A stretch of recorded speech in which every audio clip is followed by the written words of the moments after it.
So here's a commissioning plaque. Every ship has one.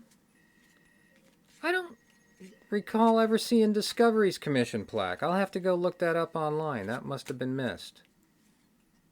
Huh, and I wonder what they did for the movie version now. I haven't thought about the commissioning plaques for a while. Now the commissioning plaque for the TOS ship was just right by the turbolift door. It was not fancy. It just said USS Enterprise, Starship class, and I think it said San Francisco. It was nothing spiffy. Starship class, no Constitution there. And when they made it to Defiant, it was a silver plaque. Who knows what it said? And then they redid the Defiant set for the Enterprise episode, Through a Mirror Darkly, or whatever. Was that just a two-parter with the same name? But anyway, this is the spiffy TNG one, the Galaxy class, Starfleet Registry, all that. Is this the light or is it the card? It's the card. You can't see the specifics. How about that? Look at that. There we go. Yeah, okay, so this was the real one because it just had the whole staff on it. So there's Roddenberry, Berman, Pillar, Livingston, Justman, and a few other names that I know I should know, but I don't. So there we go. So that's the crew. Utopia Planitia Yards, 5th starship to bear the name, at least the USS name, or the NCC name, Starfleet ship. 40759. That seems like an extra number we don't need. 407. Well, maybe it's not. There we go. So that's what we learned. Well, that's just what I've learned. What's the back of the card say? Did I need to add anything more to it?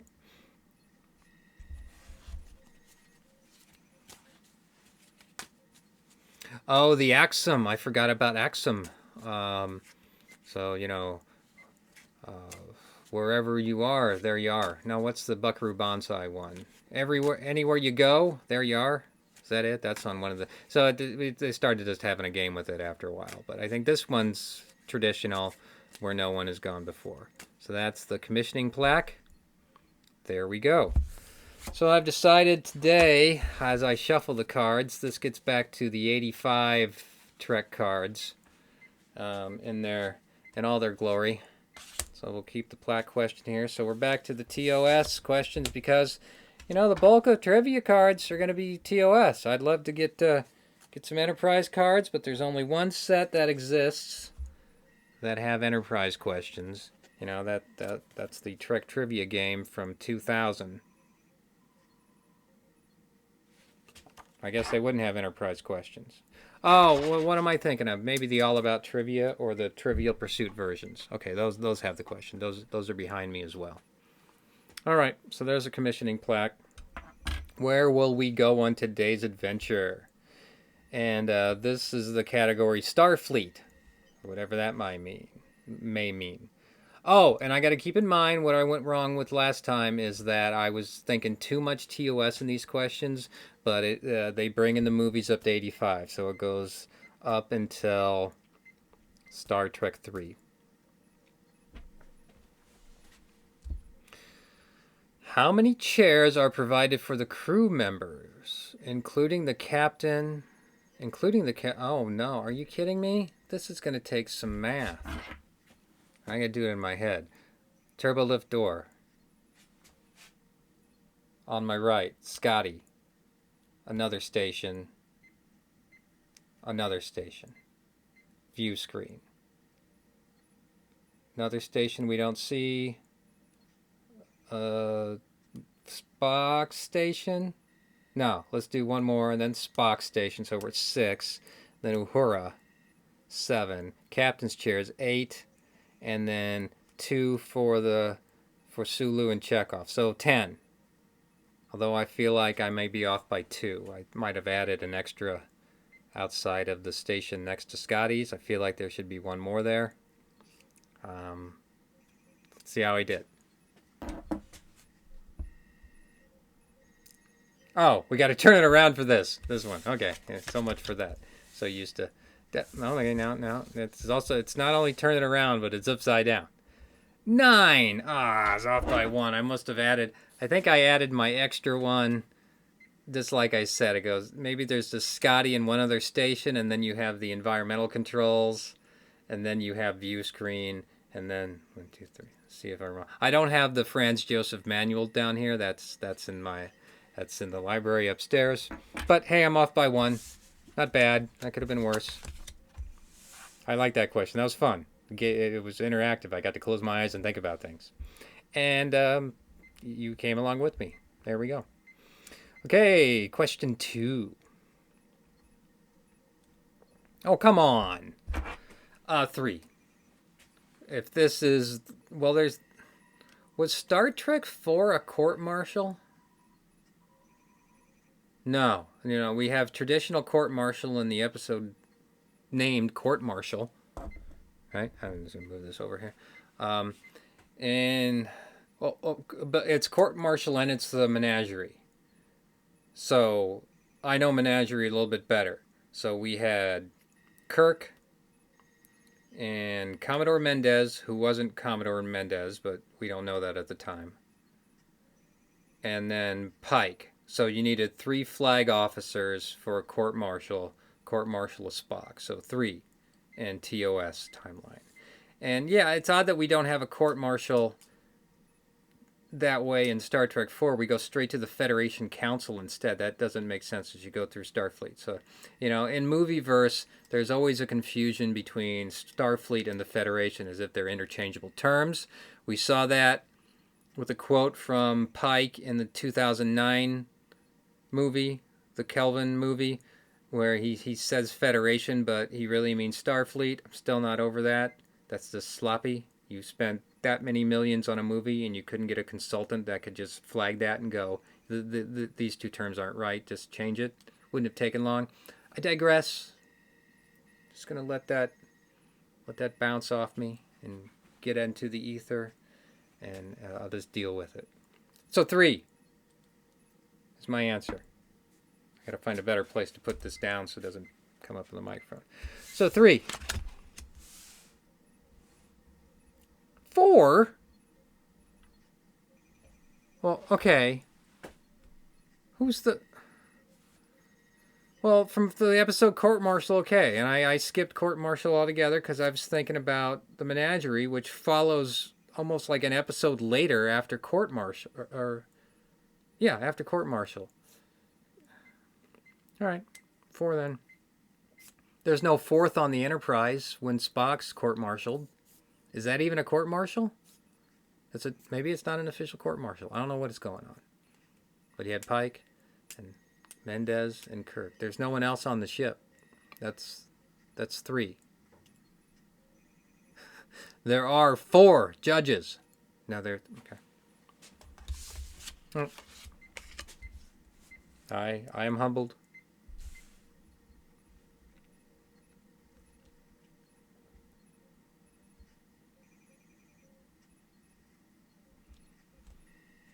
Captain's chair goes 360.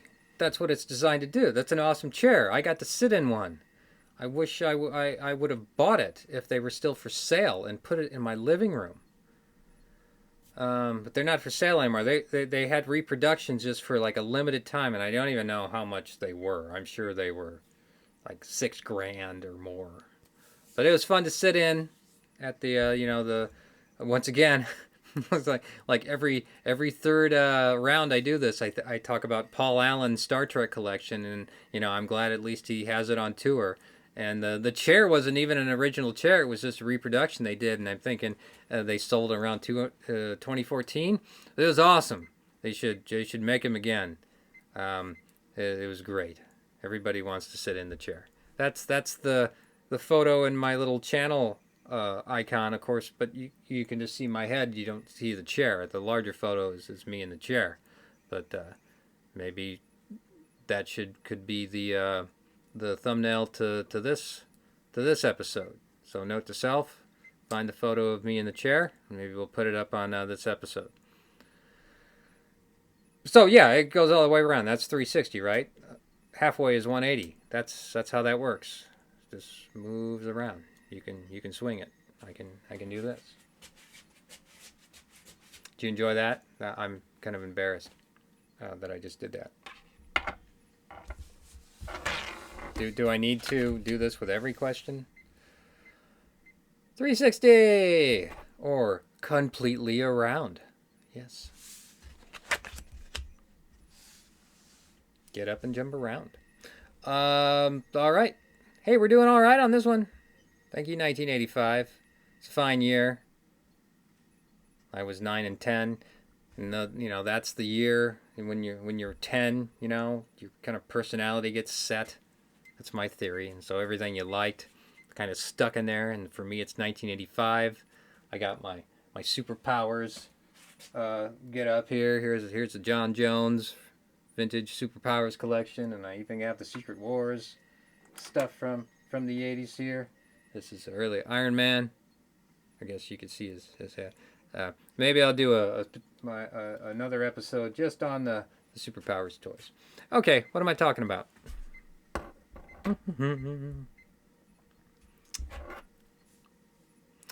Okay, well, this is easy. This is a no-brainer. This movie, Star Trek 3, fine movie. The Excelsior had what they were trying to define as some transwarp drive. And like many things, that gets, just like you see with the wormhole and TMP, whatever transwarp was or becomes, I'm thinking specifically the Voyager episode, Threshold, the infamous episode that I didn't find that infamous at the time I was watching it. So now the new rule is anything past warp 10 is transwarp, and then there are transwarp conduits that the Borg go through. That's different from a slipstream drive, and it's different from the Discovery's spore drive. And the spore drive in Discovery reminds me just of the FTL drive in Galactica. That's, you see a lot of Galactica influence in Discovery, which I'm liking. The jump drive, and of course I liked Lorca's standing desk, because I'm a standing desk kind of person. And of course, who had the standing desk? The standing desk in Galactica? It was Admiral Kane on the Pegasus, Rolaren, Michelle Forbes, right? I can't believe I'm blanking on it. So those are nice touches. But the thing is, you can have a standing desk and not be a bad person.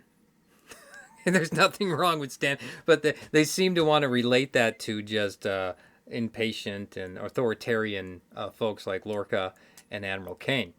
And Ronald D. Moore got the idea of the standing desk from John Bolton, the former UN ambassador under George W. Bush. He hated meetings, and he decided if I had a standing desk, then folks wouldn't get comfortable around me, and we could get the work done. Now, regardless of how you come down on John Bolton, that's a concept I agree with. I'm far more productive. I'm not sitting around just talking about things. If there's work to be done, standing desk makes you feel like you're working. That's what I do. I've had a standing desk. I've had a standing desk at work back when in the before time when I went to the office, and now working from home, and I would not want to give it up. I don't. I sit down in a chair to watch the TV. I sit on my couch to read, and I lay down to go to sleep. Those are the only times I'm not standing up during the day. But yeah, like anybody really wanted to hear that. So anyway, so this is about Transwarp Drive. You see, I went to boom, boom, boom, boom because the Transwarp was kind of FTL drive. I had a progression here. I just didn't pick that out of the sky and bring it down. So yeah, the Excelsior is the answer to this question. And then Scotty manages to just untie some nuts and bolts, and we don't have a Transwarp drive anymore. And the Excelsior captain with the swagger stick, which is kind of what I'm doing here with this old Bearcat scanner antenna from 1994. I used to pick up cell phones before they went digital. It was better than cable sometimes. The swagger stick captain gets replaced by Sulu, and we see Sulu as captain in Star Trek 6. and again in the Voyager episode Flashback, where Tuvok is on the Excelsior getting things done with Janice Rand. So that's Transwarp Drive. That's a little story about the Excelsior. And that is what the Springboard is all about. So I might have to get if I can't get a photo of myself in the swivel chair, I'll get a Galactica card out. And I was looking for Galactica trivia cards, and they do not exist. There's Galactica, bookmark cards that I've shared with you elsewhere. Why can't I just grab one right here?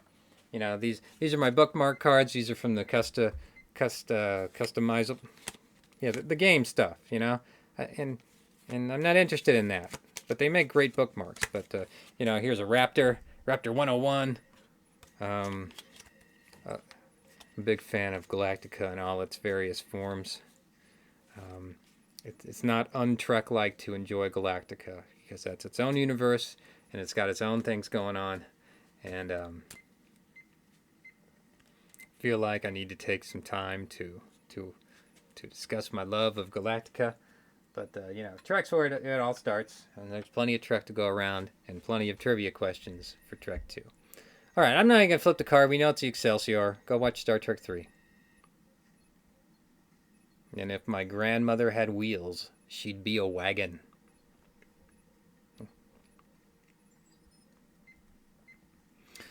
Normal complement of crew members aboard the Enterprise. This question comes up a lot.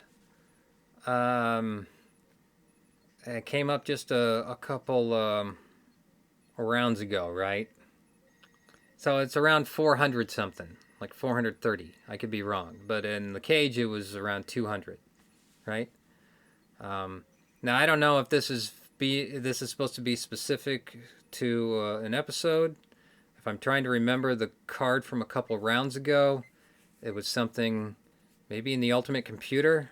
Kirk gives a particular number, but I can't remember what that number is because my short-term memory just went boop. But it's around 400. Let's say 413. So this one deserves the flip.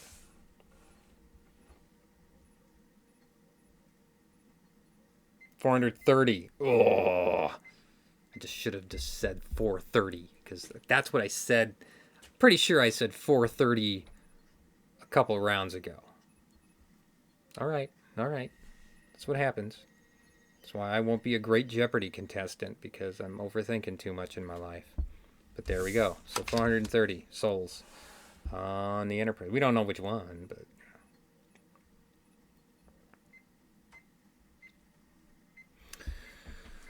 check the circuits. Can't be the screen then. Well, that wasn't about transporters at all in the cage. When the transporter is not functioning properly, what device is used to check the circuitry? Wow.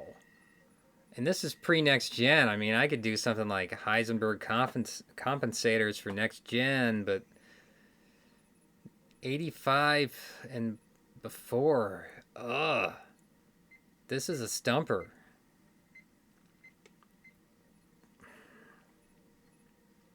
If you use a device to check the circuitry, I'm just going to say tricorder. Why not?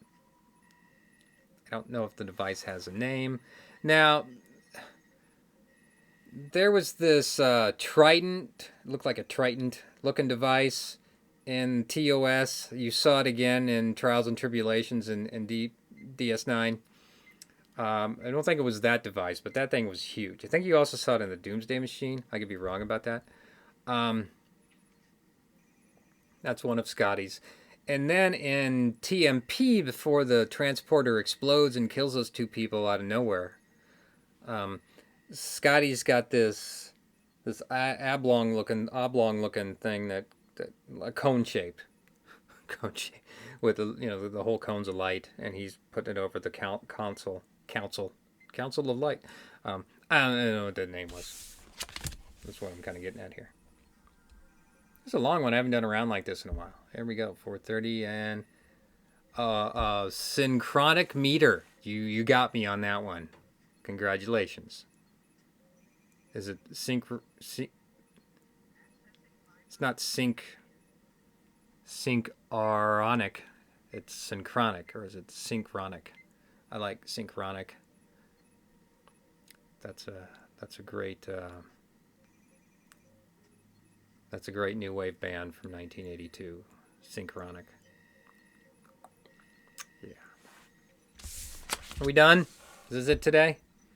A lot of options on what I'm going to do. Yeah. Question 6. There's a reason the asterisk was there. So that's it. We learned a lot today. I got a lot going on with this round. All right.